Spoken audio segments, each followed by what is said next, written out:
భరద్వాజ గారు, నిన్న మనం చూసుకుంటే పవన్ కళ్యాణ్ గారి స్పీచ్ ఒకటి, దాంట్లో సినిమా టాపిక్ వచ్చింది కాబట్టి మనం మాట్లాడుకుందాం. అవును. తమిళ్ ఇండస్ట్రీకి సంబంధించి ఒక మాటలు మాట్లాడారు ఆయన. మరి అవును. బాలీవుడ్కి అదే, హిందీకి వాళ్ళకి డబ్బులు అయితే కావాలి కానీ భాష వద్దా అన్న టోన్లో మాట్లాడారు. ఎందుకు మీరు డబ్ చేస్తున్నారు హిందీలో అని చెప్పేసి మాట్లాడారు. ఆ అవును. స్పీచ్ విన్నారు కదా. అవును. దానికి మళ్ళీ పవన్ కళ్యాణ్ అదే మన ప్రకాష్ రాజ్ గారు ఒక ట్వీట్ వేశారు. అవును. ఇది అబ్జర్వ్ చేసిన తర్వాత మీకు ఏమనిపించింది అసలు? అంటే తమిళనాడు నుంచి హిందీ వ్యతిరేక స్టేట్మెంట్లు వస్తున్నాయి ఈ మధ్య కాలంలో. స్టాలిన్ దగ్గర నుంచి. గట్టిగా నడుస్తుంది. అప్పుడు రూపాయిని కూడా మార్చేశారు కదా వాళ్ళు. అవును.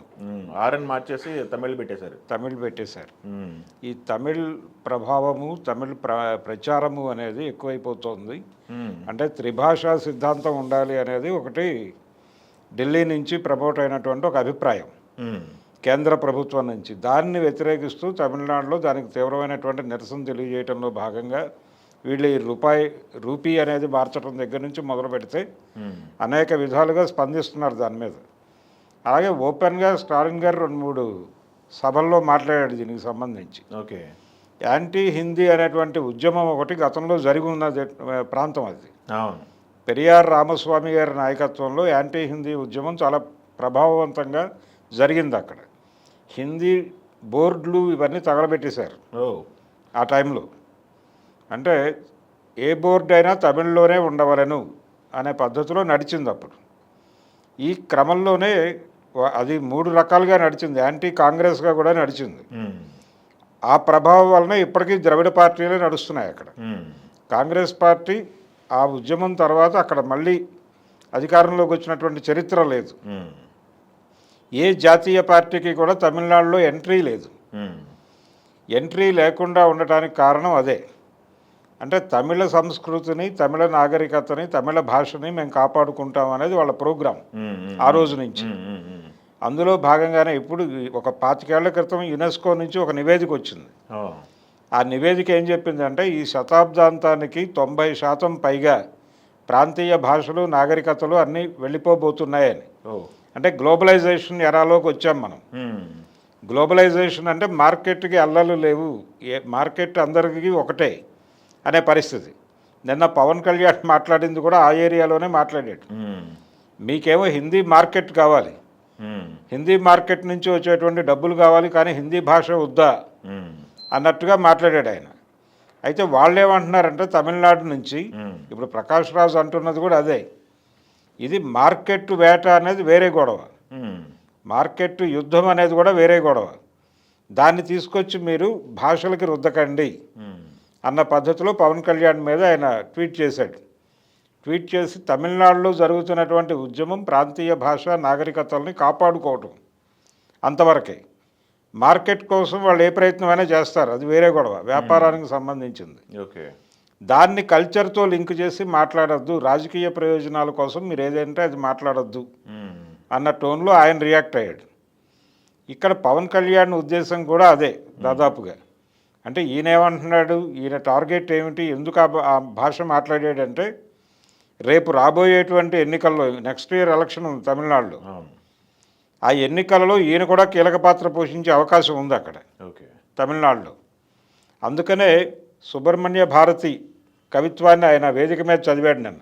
పిఠాపురం వేదిక మీద ప్రారంభంలో ఆయన విచిత్రంగా దాశరథి కృష్ణమాచార్యుల వారి కవిత్వంతో మొదలుపెట్టి సుబ్రహ్మణ్య భారతి కవిత్వాన్ని కూడా చదివి ఉమ్, అలా తిలక్ కవిత్వం మీదుగా ఉపన్యాసంలోకి వెళ్ళాడు ఆయన. కాబట్టి ఆయన ప్రయాణంలో తెలంగాణ, తమిళనాడు ఇవన్నీ లింక్ చేశాడు. ఇక్కడ రాజకీయాలు, సినిమాలు అన్నీ మిక్స్ అయి ఉన్నాయి. రేపు తమిళనాడులో జరగబోయేటువంటి ఎన్నికల్లో విజయ్ పార్టీని కూడా ఉమ్, ఒక ఐక్య సంఘటనలోకి తీసుకొచ్చి, ఆల్రెడీ పీకే ఆ విషయం ప్రస్తావించాడు మొన్న. ఇటీవల జరిగినటువంటి ఒక సభలో విజయ్ ఆయన ఇద్దరు పాల్గొన్నారు. విజయ్ పార్టీకి సంబంధించిన సభలో పీకే పాల్గొన్నాడు. ఉమ్, ఆయన్ని వ్యూహకర్తగా వాళ్ళు ఆమోదిస్తున్నారు. ఆయన కూడా పవన్ కళ్యాణ్ ప్రస్తావన తీసుకొచ్చాడు అక్కడ. ఉమ్, తీసుకురావటం వలన ఇదేదో ఒక వ్యతిరేక ఐక్య సంఘటన, డిఎంకే వ్యతిరేక ఐక్య సంఘటనలోకి విజయ్ని తీసుకురావడం కోసం సినిమా ప్రయత్నాలు జరుగుతున్నాయి. ఓకే. ఈ సినిమా ప్రయత్నాలని నడపటంలో ఈయన పవన్ కళ్యాణ్ కూడా కీలక పాత్ర పోషిస్తున్నట్టుగా మనకి కొన్ని ఇండికేషన్స్ అందుతున్నాయి. ఉమ్, అందులో భాగంగానే ఈయన ఆ ప్రస్తావన తీసుకొచ్చాడు ఆ వేదిక మీద. తీసుకొచ్చి హిందీ మార్కెట్ కావాలి మీకు, కానీ హిందీ భాష వద్దా అని మాట్లాడాడు. ఇది ఈ రోజున కాదు, యాంటీ హిందీ ఉద్యమం జరుగుతున్న రోజుల్లో కూడా ఏవిఎం వాళ్ళు హిందీలో సినిమాలు తీశారు. అలాగే విజయవాహిని వారు కూడా హిందీలో సినిమాలు తీశారు. దిలీప్ కుమార్తో రాముడు భీముడు సినిమా హిందీలో రీమేక్ చేశారు. అదే అలాగే ఎన్టీఆర్తోనే నయా ఆద్మీ అనేటువంటి సినిమా వాళ్ళు ఏవిఎం నుంచి హిందీలో చేశారు. ఇలా రకరకాలుగా వాళ్ళు హిందీ సినిమాలు తీయటం అనే కల్చర్ ఉంది. రాజేష్ ఖన్నాతో శాండో చిన్నప్ప దేవర్ కూడా సినిమా తీశాడు కదా. ఆయన చాలా స్ట్రాంగ్ తమిళ్ కల్చర్ మనిషి. ఆయన పైగా షర్ట్ కూడా వేసుకునేవాడు కాదు, అలా పంచ కట్టుకుని ఉండేవాడు అంతే. షర్ట్ వేయటం అనేది ఆయన జీవితంలో లేదు. ఓకే. ఆయన కూడా రాజేష్ ఖన్నాతో హాతీ మేరా సాథీ అని హిందీ సినిమా తీశాడు. ఈ కల్చర్ ఉంది. అలాగే ఆఖరి రాస్తా లాంటి సినిమాలకి భాగ్యరాజా కథలు అందించాడు కదా. ఇది ఉంది. తమిళ సినిమాలు హిందీలో రీమేకులు చేయటము, డబ్ చేయటము, ఈ కల్చర్ ఉంది. అలాగే కమల్ హాసన్ హిందీ మార్కెట్లోకి వెళ్ళాడు. ఆ ప్రయత్నాలు జరిగినాయి, ఇప్పటికీ జరుగుతున్నాయి. ఇవన్నీ ఉన్నాయి. కాకపోతే సినిమా వేరు, మా భాషను కాపాడుకోవడానికి మేము చేస్తున్న ప్రయత్నాలు వేరు, మా నాగరికతలు కాపాడుకోవడానికి మేము చేస్తున్న ప్రయత్నాలు వేరు. మీరు కూడా ఆ ప్రయత్నం చేయండి. ఇప్పుడు ఇక్కడ కూడా తెలుగు భాషను మర్చిపోతున్నారు, తెలుగు భాషను పట్టించుకోవడం లేదు. మన టైటిల్స్ అన్నీ కూడా ఇంగ్లీష్లోను హిందీలోనూ పెడుతున్నారు, తెలుగు టైటిల్స్ పెట్టడం లేదు అనే ఆందోళన జరుగుతోంది కదా. ఓకే. ఈ ఆందోళనల్ని మార్కెట్తో లింక్ చేసి ఎవరైనా దాడి చేస్తే వీళ్ళు ఎలా ఫీల్ అవుతారు అనేది కూడా ఇప్పుడు క్వశ్చన్ అవుతోంది. కాబట్టి మార్కెట్ ఎక్స్పాన్షన్ ప్రోగ్రామ్ ఇటు నుంచి ఎలాగైతే అవతల మార్కెట్లోకి ఎంటర్ అవుతున్నారో, అవతల మార్కెట్ వాళ్ళు కూడా యువతలకు ఎంటర్ అవుతున్నారు. లోకల్ మార్కెట్లని వాళ్ళు టార్గెట్ చేస్తున్నారు, ఆ మార్కెట్లను మనము టార్గెట్ చేస్తున్నాం, ముందుకెళ్తున్నాం. అందుకని దీన్ని మార్కెట్ కోణంలో చూడమాకండి, కల్చరల్ కోణంలో మాత్రమే చూడండి అనేది ఇప్పుడు ప్రస్తుతం గొడవ.